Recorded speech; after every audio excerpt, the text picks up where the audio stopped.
आराम. खूप खूप आभार.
Jai Jindal everyone.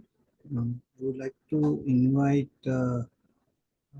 China President Bindesh Bhai to introduce today's speaker. Thank you. Bindesh Bhai. Jai Jinendra, Pranam. It is my honor to provide you a brief introduction of Dr. Bipin Doshi, a notable Jain intellectual from Mumbai, India. By profession, Dr. Doshi is a physician, now dedicated to community service. Dr. Doshi is a Jain philosopher. He played a pivotal role in establishing a Jain chair at Mumbai University and Jain Education and Research Department at Sumandip Vidyapith. Dr. Doshi is also an accomplished author. He has penned several books. Additionally, Dr. Doshi has conducted research on ancient Jain personalities and has produced multiple professional dramas on such topics. In addition, he has served as a vice president of Virayatan, founder secretary, and past vice president of G2 Apex, and involved in Jain Vishwabharati Institute activities. Paryushan lecture series is on subject Practical Jainism, Basics of Jain Philosophy, with today's session on Economics of Tirthankar Mahaveer. This session will be recorded and be available on Jaina YouTube. Please welcome Dr. Bipin Doshi. Jai Jinendra. Thank you very much, Bindesh Bhai. Jai Jinendra to all of you. A slight correction in my introduction. I am still Vice President of Virayatan. Not that I served, but I still continue to work as a Vice President, and I'm handling about 3 major projects of Virayatan. Just for a small correction. Anyhow, Jai Jinendra to all of you, and welcome to this 5th day of Paryushan, practical Jainism. I think I have never thanked Jaina for giving me this opportunity. But I think today I should thank Jaina, Bindesh Bhai, Atul Bhai, and all the team for giving me this opportunity to share my views with you people. And I always say that this is not pravachan. This is some kind of swadhyay. And gradually I would like to make it more interactive rather than one is speaking, then other people are listening. So today we probably might have a lot of questions because the topic is such. And when such topic is there, and obviously the people staying in USA might have a lot of questions. I mean, I will try to see that more questions come. And also, it will enlighten me also what kind of questions people would ask when we talk about a topic which is economics of Tirthankar Mahaveer. First of all, I am not an economist. Nor I have got so many resources as many of you people may have. And I have never done any business in my life. So probably whether I'm a right person to speak about economics or not is really, question to me also. But however, few years back, uh, I went to one of the exhibition of that time Mahapragnaji, Acharya Mahapragnaji had come there. And I saw a number of books there. And there was one book, the title was Bhagwan Mahaveer Ka Arth Shastra. See, number of books written in this Terapanth tradition are wonderful. I tell you, there was one book named Vivaha. Viva means marriage. Viva, the first step, Viva, Brahmacharya ka pratham sopan. I got a little confused that how can you relate Brahmacharya and marriage? But it was a wonderful book. If you get this book, it's worth reading it. So with this title, I was a little fascinated that what does this mean by economics of Tirthankar Mahaveer and what Acharya Mahapragnaji might have written. So I bought that book and started reading it. And I realized that there are a lot of things which Jain tradition can offer as far as the concept of economics are concerned. So I would like to share one of those concepts today in little systematic way. Probably many of those things you may be knowing, but let me put it in a very systematic way so that you can or we all can understand it very well. I'll just share my slides, PPT.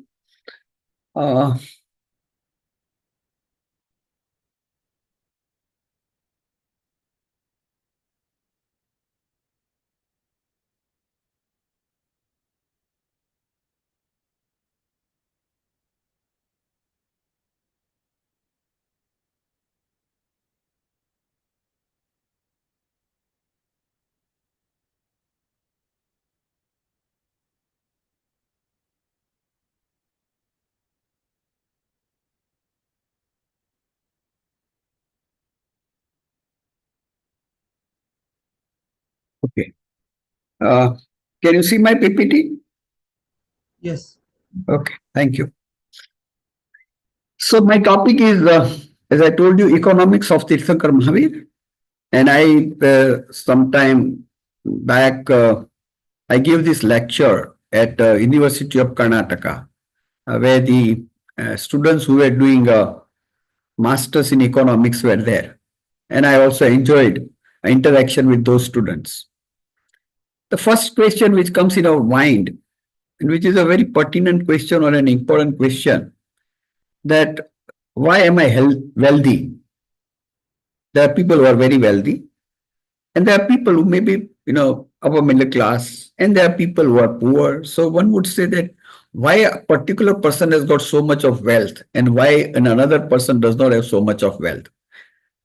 The answer usually would be, yes, he did a hard work, he's educated, he probably is honest, he indulges into the ethical practices. And there are some people who might say that, of course, he is most unethical and he makes money out of something which is not right. So there are a number of answers which we have. In Jain philosophy, there is a very simple answer. And it says that, yes, your purusharth is very important, your efforts are very important, but at the same time, you will be wealthy only if there is a punyodaya. Punyodaya means there is a fruition of the good meritorious karmas. If there is no punyodaya, even if you put so many hard work or the efforts, you cannot become wealthy. So this is one very important thing. The second thing which all of us know, and I don't need to educate any one of you about this, that does wealth bring peace or not? It's another question. Jainism has always said that wealth does not bring peace. Yes, it might bring comfort or materialistic comfort, but does not bring peace. That's the second dictum which Jain philosophy has given us. Then there is one question that what is the purpose of my wealth? Why I should be wealthy, or what is the purpose of having or accumulating so much of wealth? So basically, there is one book, I don't remember the author's name, which I read few years back. And he said that most of us live poor and die rich. The wealthy people live poor and die rich. That means when we are living, we don't use our money as we are supposed to use it. And when we die, we are always rich. So this is another point which we should understand. There's one more point, that what is the purpose of your wealth? Why you want to be very wealthy? Is it all because of the comfort, or because of that you want to show other people? Yes, there is one thing which we call the financial security. He said, yes, financial security is fine, but many times we have got much beyond that financial security, and still our greed of earning the money never vanishes. So this is one more point. Now, in another point, that okay, I'm running an industry, and obviously, when you run an industry, there are so many activities where the violence can occur. Now, this is probably, not in tune with Jain principles, because they are supposed to be non-violent. But at the same time, one has to understand that we provide employment to many people. Because of us, many, see what I would say, because of the employment or because of the earning, many people are benefited to run their own house. So when you say one side, yes, you indulge into kind of an violences, but at the same time, you provide a lot of resources to the people who are working under you. So question comes there, when you want to establish an industry or when you want to earn, what are your purposes? Is your purpose is only to make money for yourself? Or is your purpose is to say that the nation grows? Or the purpose is to see that you provide employment to so many people? Now, there has got to be some balance between this. There are people who have earned a lot, but they say that obviously I will donate everything before I die, not after I die. Not that somebody donates my money to other people or does not donate my money to people. I would be zero at the end of my life. There are people who are definitely, uh, I would say, take that path at certain age. Recently, there was a lecture not lecture, there was a gathering by uh, Jito just about a month back. And Motilal Oswal stood up and said that I'm going to spend 20% of my wealth only for the philanthropic activities. Now you can go and see what is the worth of Mr. Motilal Oswal. And then he said that I feel that this is less than what I should have spent. But again, like, Antray Karma, he says that actually I should spend more than that. But at least as on today, I'm committing that 20% of my wealth. There are people like Bill Gates, there are people, many other people in the world. But if we take the example of an stalwart from Jain community, it is Motilal Oswal who declared in front of almost 400 people who were the stalwarts of Jain community, that he will be spending 25% of his wealth. One more thing which we have to understand today is that, see, in past, all our violence were related to food.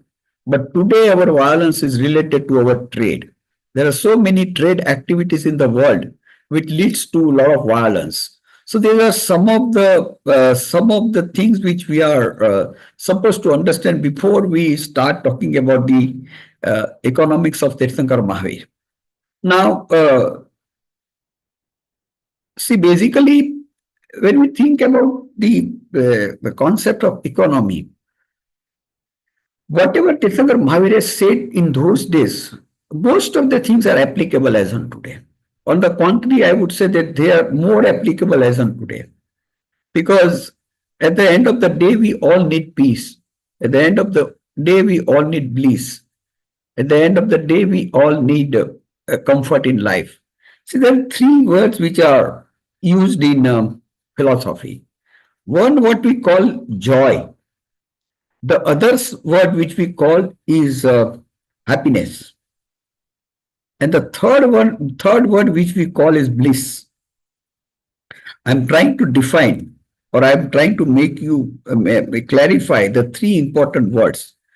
The joy actually it what we call, in Hindi, we might probably use the word maja. Maja. I mean, maja. This joy is related to our senses. I like the music. I like the nature. I like the something which I saw. I like the taste. So these are all what we call enjoyment or joy. This is related to our senses. There is one more word which we called happiness. The happiness is related to mind. What in our language we will say ananda, ananda. But for happiness is with mind. But for that you need somebody to praise you, or you realize that okay, I'm happy. So suppose I say Bidesh bhai, you are very good, so you feel happy. Or I would say somebody that you are wonderful, your job is good. So for happiness is something which is in mind. But there is last word which we call bliss. Now this bliss cannot be defined. It is called sukha. Sukha, or something which is within, something which you learn to develop from within. So one has to really understand that are my activities only for joy or happiness or for bliss? Unless and until these three words are not clearly understood, it's very difficult to understand the spirituality. For understanding even the spirituality, you have to understand these three words very clearly: joy, which is maja; happiness, which is ananda; and bliss, which is called sukha. The moksha, the word which we are talking about, liberation, is all related to bliss. Maybe you might use one more word: bliss and peace. One more word can be used. So this is something which one has to understand before we start learning the concept of economics of Tirthankar Mahaveer. Now, what is economics, or what is economy? Economy is related to three important things: production, consumption, and distribution. The three basics of economics. And today our focus is to increase the production, to increase the consumption, and obviously when production and consumption is increased, you want to have a good distribution system, or distribute it properly, distribute it equally. It reaches to all the people of the world. That's our, like what we call the micro and macroeconomics. Whatever happens in one company, the benefit of that should reach to the poor of the poorest. That is what we actually give as our ethical trade practices. Now here we are maximizing all this. Production we are maximizing, consumption we are maximizing, and obviously the distribution system also we are trying to put it right or make it as good as possible. But if you read the economics of Tirthankar Mahaveer, there are a lot of places where you are told to minimize this. So it becomes a paradox for us that, okay, I mean, one side it's a bhoga, the other side it is tyaga, the word which are very commonly used, that consumerism or bhoga, and another side is restraint or sanyam. So sometimes we feel that there is a paradox, or there is the things which Tirthankar Mahaveer has said is not applicable. That's what our mind would say. But no, here in few other slides, I will try to say that no, that's not so. The Tirthankar Mahaveer's economics has a lot to do in our present day life. Now, let's understand the word GDP. All of you know what is GDP, gross domestic production. And US is number one right now as far as the GDP is concerned. India is fourth and trying to become third. All of us know about it, and we talk quite a lot about, that yes, our aim should be to increase the GDP. Now, what are the benefits of GDP? Very simple: more business, more jobs, more money, better life. What I mean by better life is a life which is with comfort and all facilities.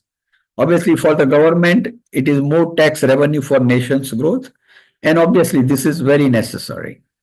And one cannot think about not to have increased GDP. It's accepted norms all over the world, and especially in the world of economics. However, we have to also understand something little more than that. What are the disadvantages of this GDP? We always talk about advantages, but there are some disadvantages also. And one has to strike the balance between these advantages and non disadvantages.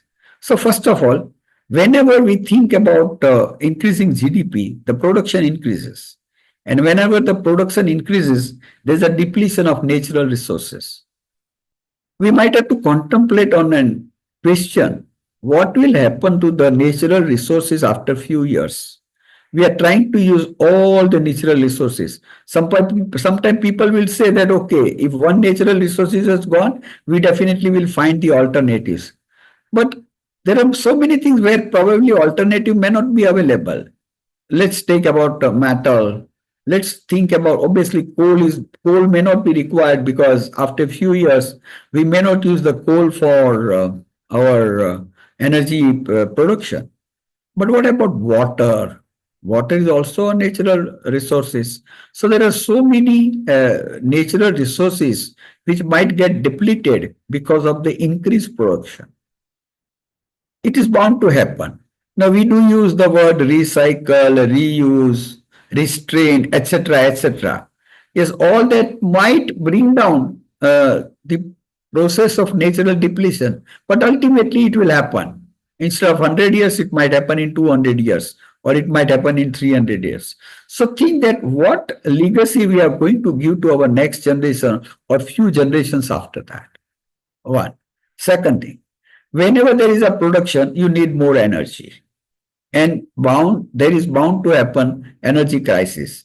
As on today, fortunately, we don't have energy crisis so much because we have found a lot of alternative means to produce energy, like nuclear energy or the energy by solar panel or solar energy. And obviously, we are going to, in few years, hydrogen may be used as for our energy, which is amply available in our atmosphere.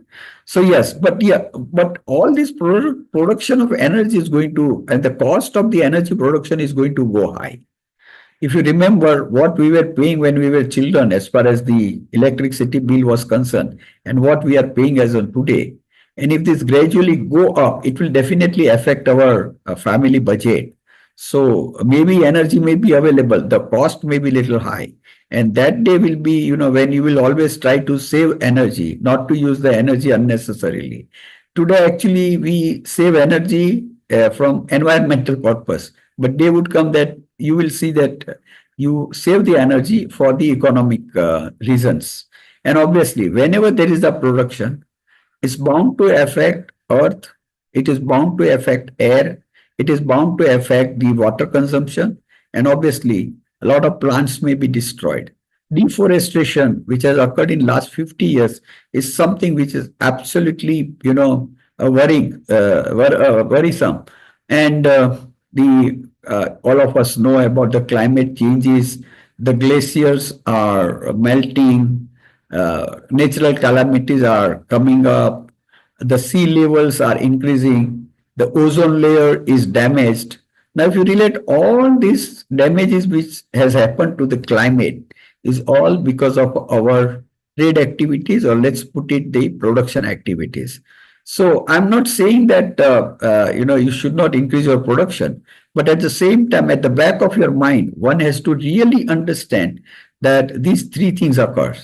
See, what wisely European countries or the country like USA has done is that they are using their own natural resources as little as possible. See, this is, they get a lot of things from other countries, and their own natural resources are less depleted. And obviously, they are good at dealing with energy crisis.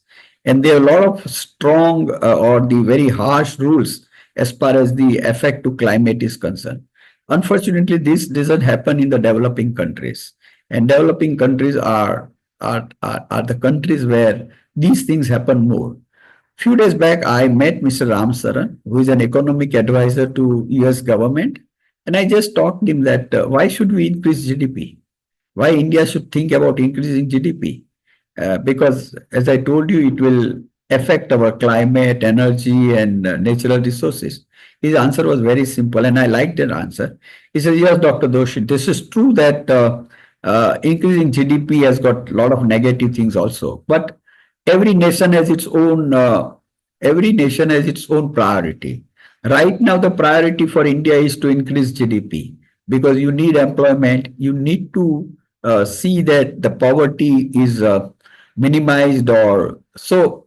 He gave a lot of good answers to me, which was fine. And at the same time, he said, yes, those countries which has developed well, they should think a lot about not to increase the GDP further. There is no need to increase the GDP beyond certain point. So all these things are unacceptable in long run, as it will directly affect our survival.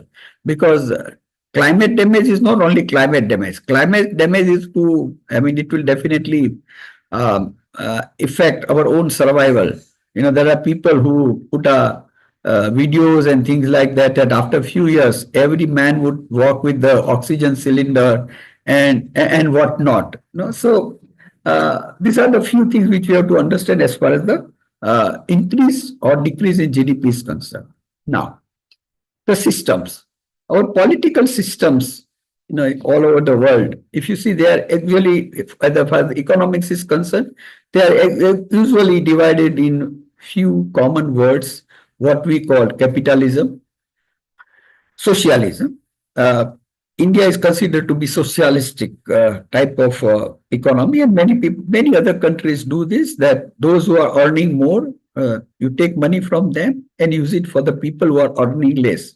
So this is a social equilibrium which state would like to do. Obviously, there are countries like communism in China. Everything belongs to state. You don't have individual. So that is one concept. The another concept which is also added to this system is cooperativism, and this was very much promoted by Vinoba Bhave and our Mahatma Gandhi. That the whole thing came as a cooperative movement some 100 years back, and there were a lot of cooperative bodies, not the corporate, but the cooperative bodies. They work like a corporate, but they are cooperative bodies to do certain trade, like all our sugar mills in Maharashtra, and there are many other activities where there is a cooperativism. Tirthankar Mahaveer said, yes, all these words are good.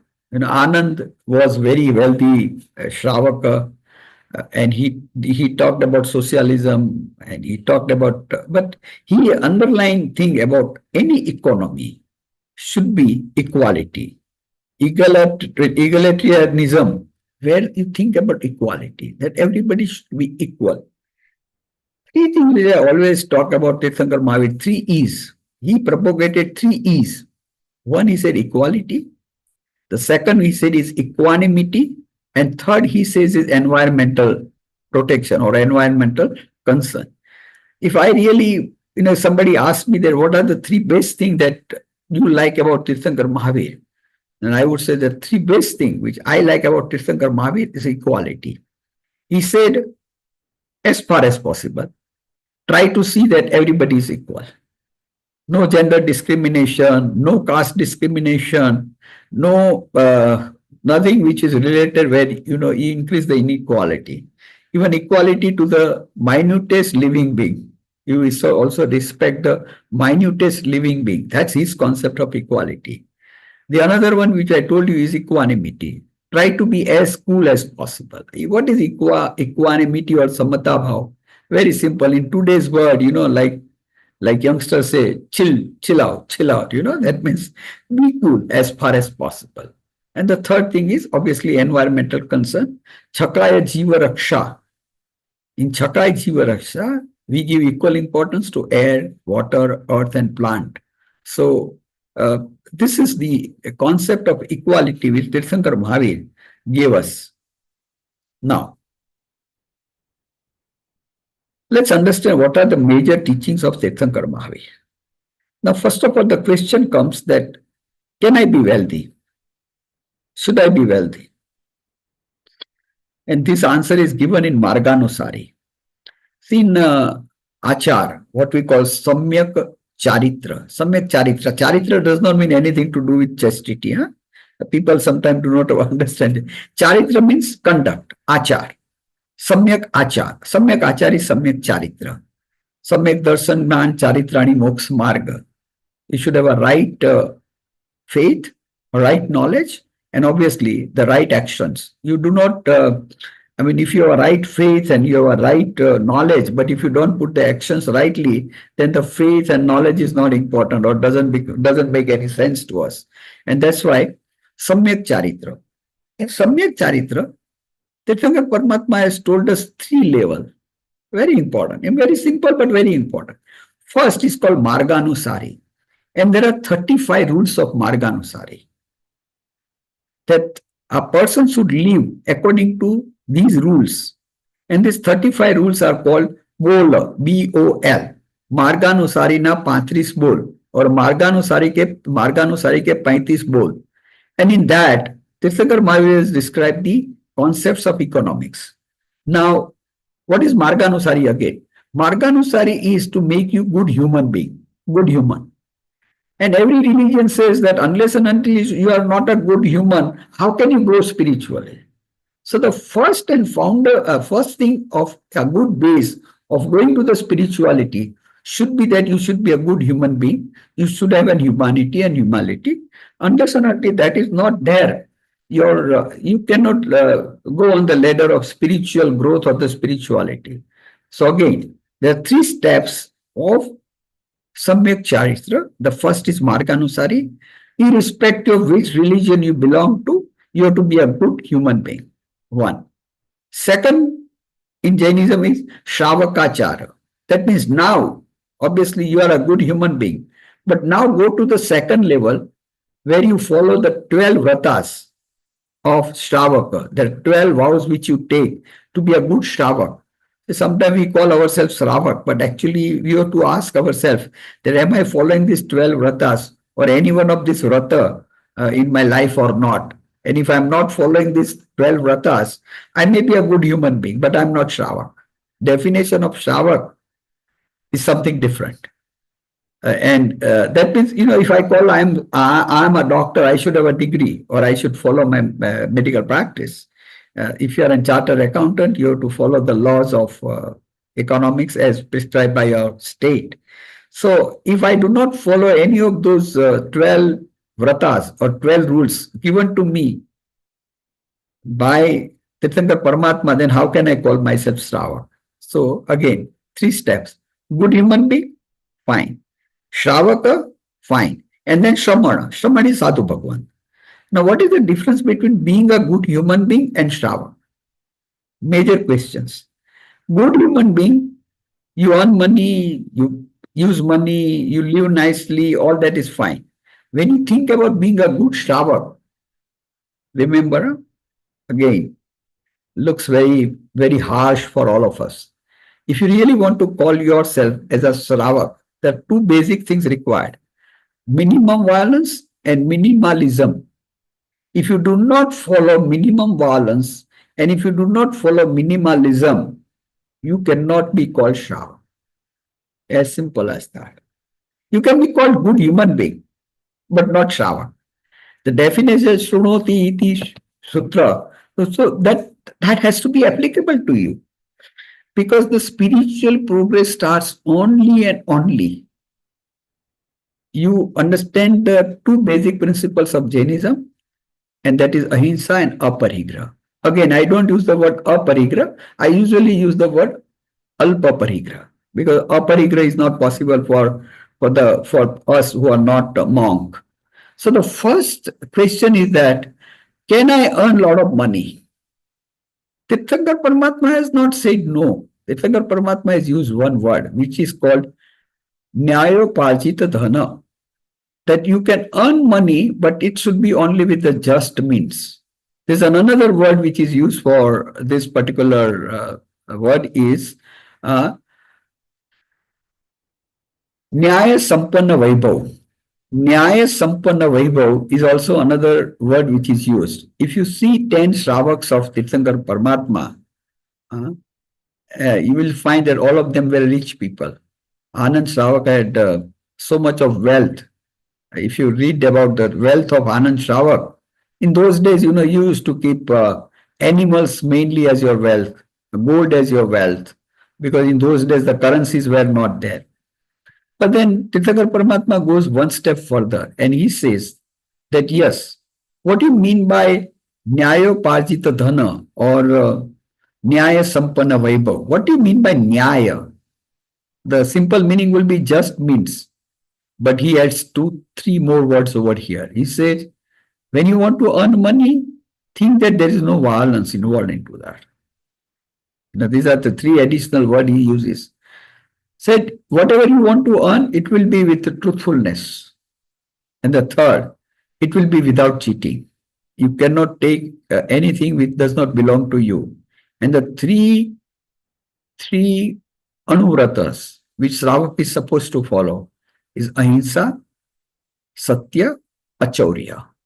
And these are considered to be three anuvratas, first three anuvratas, which we are supposed to follow as a Shravakacharya. Now here, it may not be possible to follow all this in totality.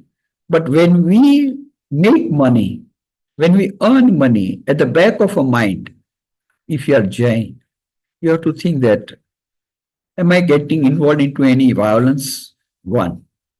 Or is it all that which I earn is with truthfulness? And is it that I am cheating somebody or not?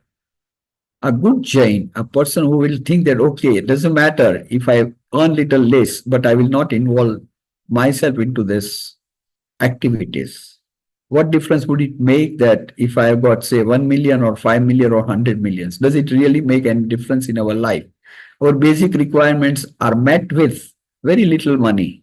And if that little money I have, and if I want to make little more money, I must take, usually the economists say that it's fine, okay. If you need to do something which is not right, even for your basic requirements, that is pardonable. But we earn, beyond our, we are so rich and many of us are so wealthy that still we want to increase our wealth. So when we think about increasing our wealth, which is otherwise not required for our basic needs, one has to really think that, am I indulging into any violence? Truthfulness is there or not? And whether is there any direct or indirect cheating? See, there are sometimes it doesn't look direct cheating. It looks indirect. Indirectly, you get involved into the mass activities where cheating is happening. So one should remain away from. Obviously, it's an individual choice. I'm not saying that one should definitely do it. But as a good Jain, always think that my earning should be in line with this kind of teaching which Tirthankar Mahaveer has told us. The second part, obviously, now I earn money. I have little more than what I have, or something where I can really donate something, where I can give something. I got something little extra than what I actually need for my basics. And there, Tirthankar Paramatma, again in Marganusari, uses the second word, Uchita Vyaya. Whatever resources you have to use it very, very, what we call mindful consumption. Just don't do anything which is mindless or something which you are supposed to, just do it like that. So again, the word which we use is minimalism. If I have money, doesn't mean that I spend it like anything. But then where do I spend? And that also, he has very clearly mentioned that how to manage your money.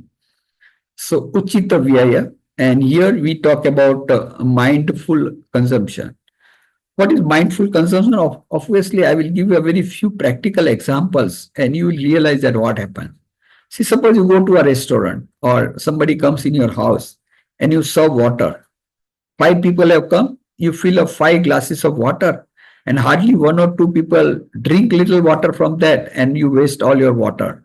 Even in the restaurant, your glass is filled with water by the waiter and many times it is waste.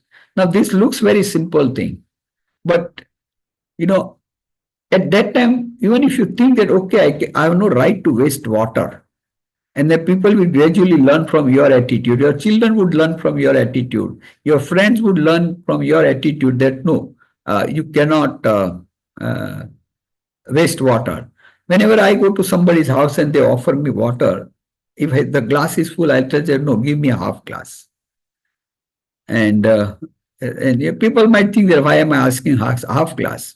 But I always say that I would only drink whatever I am supposed to, what I require right now. I don't want to waste my water.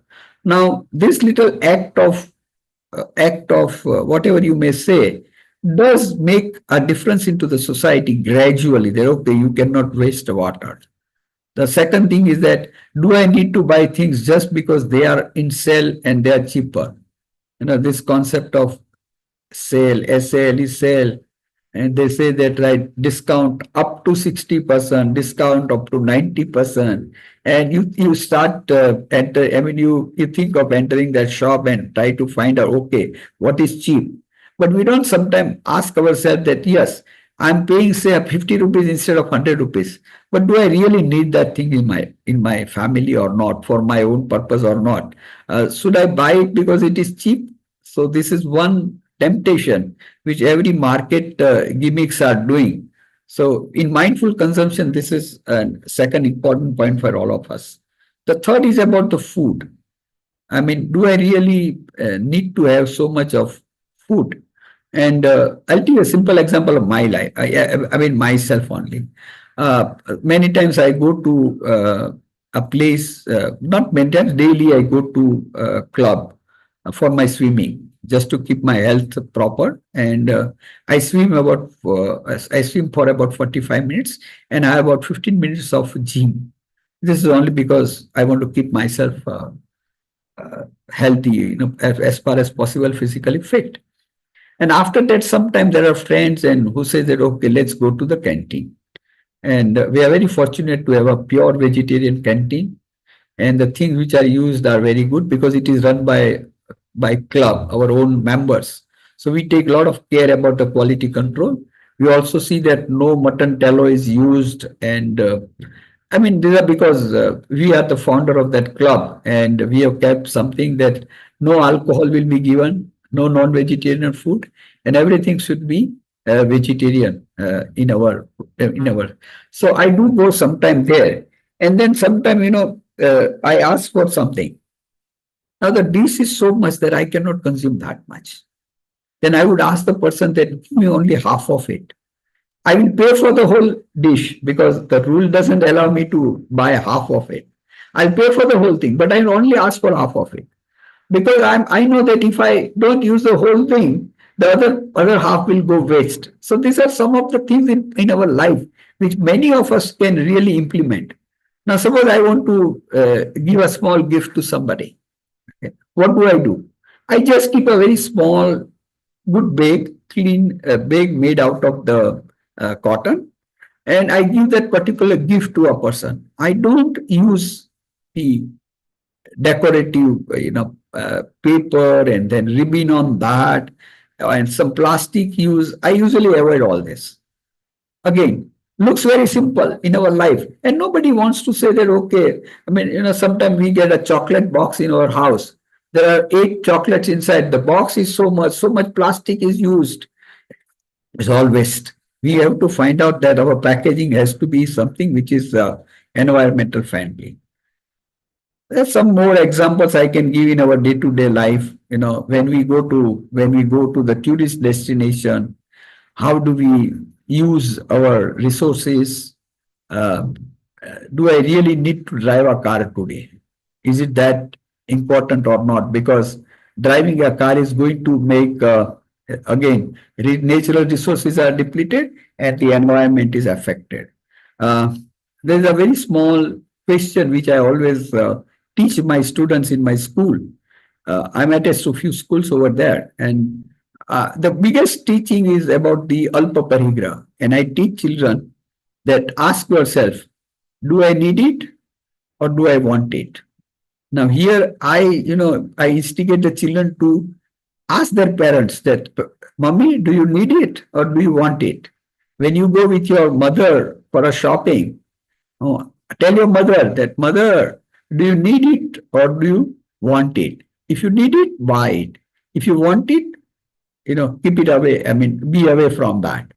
Again, there are people who say that this is biodegradable. So let me use it. No, that is also not right concept. Whether it is, obviously don't use anything which is not biodegradable, but even what is biodegradable should be used with, with little vivek. So these are some of the examples which I give. Now let's talk about the concept of alpa parigraha or essence of minimalism. Tirthankar Paramatma, obviously, the three cardinal principles of Jainism, ahimsa, aparigraha, and anekant. Anekant and aparigraha are actually to strengthen the concept of ahimsa. If you are parigrahi and if you are ekanti, then obviously your violence scale is very high. So Tirthankar Paramatma added two more words to ahimsa. There are not three things actually. The word is only one, ahimsa. The other two are supportive of ahimsa. See, even when you think about Dhammo Mangal Muktitam, Ahimsa Sanyamo Tavo, Dhammo Mangal, what is shrest, what is most auspicious in the religion? Ahimsa, Sanyam or Tap. Again, the word is only Ahimsa. Sanyam and Tap is to fortify or to help Ahimsa. So in Jainism, whenever people ask me that I want to learn Jainism, I said learn only two words, non-violence and attachment. If you learn two words, ahimsa and raga, you know Jainism. Try to contemplate on these two words, and your learning of Jainism is going to be superb. Think for everything, whatever you do. Am I indulging into violence? Violence to people, violence to animal, violence to the insect, violence to the air, water, plants, and everything. So any living being, am I indulging into violence? Be careful. This is called samiti. Samiti means you are aware. You keep yourself, at a level where every moment you think about non-violence. That is the, definition of being true Jain. And second thing, to enhance your non-violence, you need to be aparigrahi or alpa parigrahi, minimalism. And you have to be, you have to have an anekanta. So many people have misunderstood the concept of anekant, which I told you a few days back, that it is learning about the various perspectives to come to the truth. So that is also a part of non-violence. Now, when we talk about alpa parigraha, there are two words which are used in our language, in our scripture. One is called sanyama. And as I told you, ahimsa sanyamo tavo. Sanyam is put as a second most important thing. If you take four rarities of human life or the life which we possess, Tirthankar Mahaveer in Uttarakhand Sutra has very well described the four rare things which can happen. The first is human life itself. It's very rare to have the human life. And I discussed it when I discussed the first lecture, who am I? So human life is rare. Punya Kera Punjati Shubhadeha Manav no Madyo. That's what Srimad Rajchandra has very nicely written. Toye are bhava chakra no ato nahi eke tadyo. You have collected so much of meritorious deeds or punyas or meritorious karmas that you are born as a human being. So that is one rarity. Sometimes we don't realize that. The second rarity is dharma shravana.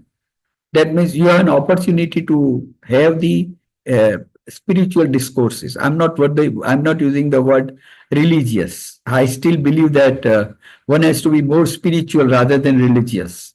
And that's the way I think about it. Obviously, I don't oppose anybody to be very, very religious, but to be more spiritual to me is more important. So Dharma Shravan is learning about the spirituality.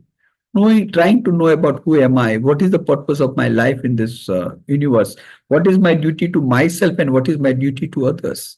Dharma is what? Dharma is duty, and duty is to me and to the other people. So that the second rarity is Dharma Shravana. The third rarity is Dhamma Sattha. That means have the faith into the spiritual aspects. Don't just think that, okay, my God, this is all people's blah, blah, blah. People are, people trying to be spiritual. Just, no, have a faith that, yes, I have a purpose in life. I'm born with some purpose. I'm supposed to elevate my inner self as much as I can. I have to be more nearer to the divinity, and not to the other things. So these are the basic spiritual concepts, and I should have faith into them. If I say, though, I don't believe in this, I don't believe in karmas, I don't believe in Navtattvas, I don't believe in the teachings of Tirthankar Mahaveer, then obviously, I mean, nobody can tell you to believe it forcefully, but yes, you have to be, and so you are lucky in case you have an shraddha or faith into the spirituality. So that is called the third rare thing. And the fourth rare thing which is Sanyama. This is rarest of rare. Sanyam. That means you have a you have a dharma shravan.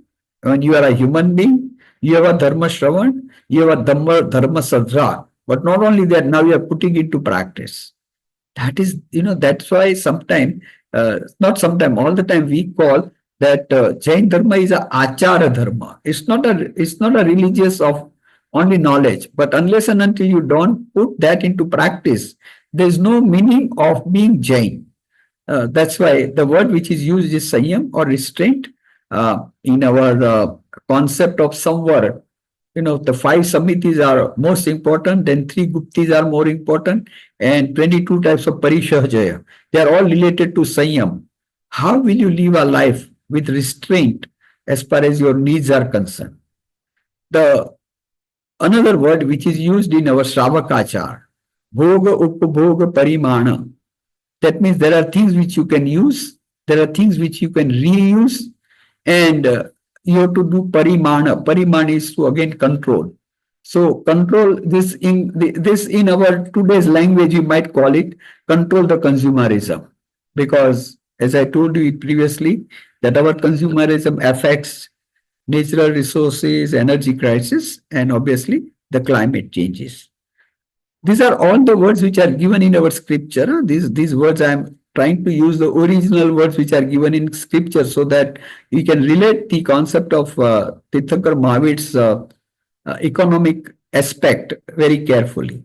There is one word which is called the 12th vows of Shravak, called Atithi Samvibhaga. Atithi, what do you mean by Atithi? The person who does not have Atithi means it's like a guest, but not the guest who comes with prior knowledge to us. Atithi is something where you do not know where the guest will come, or the unknown person. He is not even known person. Atithi, the meaning of Atithi is unknown person meeting you or coming to you at the time which was not fixed. So that is called Atithi. Samvibhag is to share, is to give away. Is to give away means whatever he needs, you give. This 12th vow of Shravakachar is Atithi Samvibhag. Tirthankar Paramatma, before taking a Diksha, there is something which is called Varsidan. That means whatever belongs to him, he just gives it to the people, irrespective of who gets it. He doesn't decide that, okay, I'll give my money to my brother, my sister, and other people whom I know, and then I will take Diksha. No. If before you give Diksha, you have to have the total detachment with whatever you have. And that vrat is called Atithi Samvibhag. There is one word which is again used in Marganusari, is Paropakara Pravinata. Now see, this word they don't use the only, benevolence, but he says that it should be great benevolence, or, very cleverly done benevolence. परोपकार तो करो, लेकिन परोपकार में भी एक you should be very wise in doing paropkar. So when you want to do something good to other people, you have to do it with wisdom or with cleverness. Now there is one. I remember there is one gatha in probably 6th chapter. I think 6th chapter of Tattvat Sutra. Obviously, I have this. Here, Uma Swati ji describes about dana, donation. And it says, fortunately, I have it right now, Vidhi Dravya Dratu Pratra Visheshata Tat Cha Tad Visheshaha. Vidhi Dravya Datru Patra. The vidhi is timing. What word says that vidhi? Vidhi, the meaning of vidhi is time, right time. Dravya, right things, or best. You should give something at the best time. You should give something which is best. Don't donate something which you don't require. Like, that's one thing. But the true donation is something which belongs to you, and it has a value in you, and then it becomes a true donation. Datru. Datru means the person who is receiving is also the person who is giving it should be also best. That means the person giving it should be pure and good. Patra, the receiver also should be the best, because one who really deserves it. Then only your dana, your donation, is called special donation.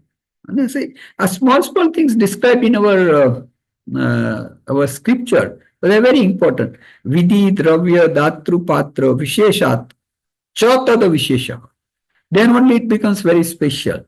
Definition of dan also, if you read in Tattva Sutra, I mean, it really enlightens us when we give a donation or dan to something. And when you read those sentences or those descriptions, you really understand that with what kind of bhava I should donate something. Then another word which is used, very commonly used, is the Chaturbhangi Pap and Punya. There are four modes of dealing with Pap and Punya. And it says that Punyanubandhi Punya, Punyanubandhi Papa, Papanubandhi Punya, and Papanubandhi Pap. When you get little time, just focus on this. What does it say? I'll try to make it as simple as possible. Right now, there could be an Uday of Punya or Pap. Either most of us have a fusion of Punyodaya. We have a comparatively good life, good money, good sanskar. So this is all because of our punya. Now, when you have a fusion of punya ka uday hai, what am I supposed to do? Because we are doing activities all the time. Should I bind pap or should I bind punya? Punyanu-bandi punya. So this is one more word, and we should always, in the fusion of punya, we should always, I think I should move a little faster. Bindesh Bhai is probably, his actions is telling me that it is now 7:26 and few minutes for our questions. Obviously, I go a little faster. Obviously, in our earning, we have to be a little careful about the four kashai. The worst of all that is greed, and greed can lead to anger when greed is not satisfied. It can lead to ego when it is satisfied. And to sustain our greed, we enter into, or where we do something which is called maya. So we as a good businessman should also think about four kasais in our day-to-day life. Obviously, Tirthankar Mahaveer's economics is not only for wealth, related to wealth, but yes, that economic concept is for the physical well-being, mental well-being, social well-being, and environmental well-being. We as a small community, let's see that we in India is hardly less than 1%.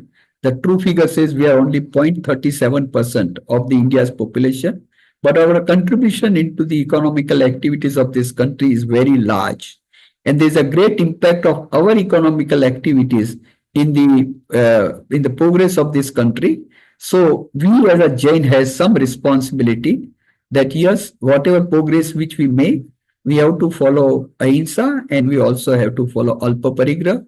It is very unfortunate that today India is the largest exporters of meat, largest exporter. It has come to number one. So one side we think about our country as a country where all the religions started with non-violence or with the teaching of non-violence. And what's happening today is something very different. And obviously, consumerism is not only the disease of India or developing country, but it is a disease of all the people of the world, all the countries of this world.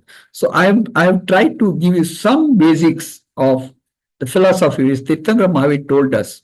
Again, I would like to tell you that this is our individual choice, how I want to live, what wealth I want to collect, how I want to use that wealth. And sometimes, it's too late to understand the concept of economics in our life. And as I tell you, let us not live poor and die rich. Let's use our resources, our intellectuality, our everything what we have for our growth in spirituality and also making others comfort. This is what Tirthankar Mahaveer has said. Thank you very much. And if there are a few questions and if you have some time, 2, 3 minutes, I will try to answer those questions to the best of my ability. Thank you, Dr. Doshi. So if anyone has a question, so for, we may not have too much time, but just few minutes, you can unmute and ask the question, please.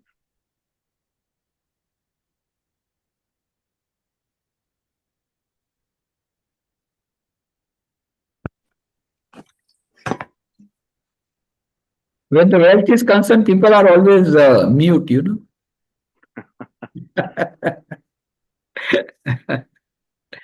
Doshi, There is a Yes, question from Ashwin. How government can minimize meat exports? there should be a political will. That's the only thing I can tell you.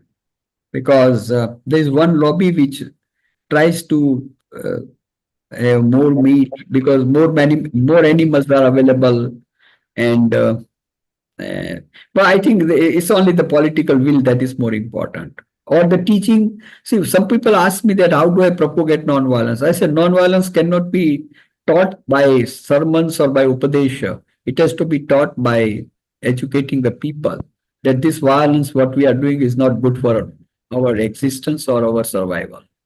Unless until that doesn't go in their mind, they will not follow non-violence. uh, hello, this is Kaisal Dalal, and I have a question. I am retired. I have a question about my personal retirement funds, which are invested in what we call here S&P 500 ETFs.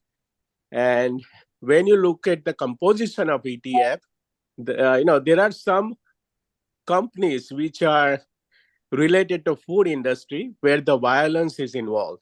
So without my choice, my money is automatically invested into this meat industry, which absolutely I don't have intention to do. So I'm still struggling with this. You did not have the intention to do that, but you built up your retirement fund voluntarily in your life without realizing that this retired fund may be used by the activities or for the activities which are harmful. We all do that, right? I mean, I've invested some money as what we call the public provident fund. Now in India and public provident fund, I don't know where my money is going, but to take the tax benefit, I also put it into that, but obviously for a few years I have stopped it now. I said I don't need that. That security I don't need. I have enough money for my lifetime. So a day might come, or one might have to learn as early as possible that my investment into government securities, whether there is a violence into those government securities or not. And yes, obviously, you need a financial security, but at the same time, to what extent? How much do you need? How much will you require at the time of your retirement? Most of us have got a retirement which is much larger than what we really need. So, when the wisdom has to come right at that time. That okay, now I don't want to indulge or I don't want to participate in any activity where there is going to be a violence. Okay. Now you have no choice because you already invested. Yes, that's correct. There is another question similar to stock market. So I think probably you addressed it, Dr. Doshi. Yeah. One last question from Mr. Bandari. And I think it is related. He has two questions, but it is related that because of the meat industry, there was an earthquake in Latour, and I think in Chicago, the crime raised. So how this, meat processing could be affecting it? There are indirect evidences to show that increase in slaughterhouse or increase in meat production does affect the climate or what would call natural calamities. But there are no direct evidences. Unless until there are no direct evidences, it's very difficult to tell to government that you are causing a problem to the we are causing problem to the human existence. Obviously, there are certain strong or strict rules as far as this meat industry is concerned, but how much it is observed is very big question. It may be well observed in some of the countries like your country, but in India, for every law there is a loophole. So there is a lot of misuse of all those loopholes in India. So yes, we all know about the gas emissions which are occurring, the pollution of the water, the pollution of the air, all because of the meat industry. Government has put a lot of restrictions on in dealing with this, but hardly it is followed. And there are many slaughterhouses which I would say unauthorized or without licenses. And those numbers is very large as compared to the licensed slaughterhouses. So again, unlicensed slaughterhouses to implement the law. And again, the problem in India is number, the large number, and we do not have enough administrative machinery to deal with those small crimes which are occurring in large numbers. And obviously, corruption is again a big problem in this country. Thank you, Dr. Doshi. I think we have passed our time. So thank you for enlightening Jaina community with economics of Bhagwan Mahavira and explaining the aspects in simple terms. You shared lots of information for us to think about it. Tomorrow's English session topic is going to be up, penance, and well-being. Jaina Paryushan session recording will be available to review on Jaina YouTube channel. Jaina volunteers are involved in many community activities, as you can see. And so, Khub Anumodna for all Jaina volunteers to making this session occur. Thank you. Jai Jinendra. Namo Ariyanang, Namo Siddhanang, Namo Airyanang, Namo Vajjanang, Namo Lohe Sava Savanang, Eso Pancha Namo Karo, Sava Pao Panasano, Mangalanam Cha Savesi, Padamavai Mangalam. Om Shanti. Thank you. Jai Jinendra. Thank you. Jai Jinendra to all of you. Jai Jinendra. I'm ending this meeting for all. Thank you.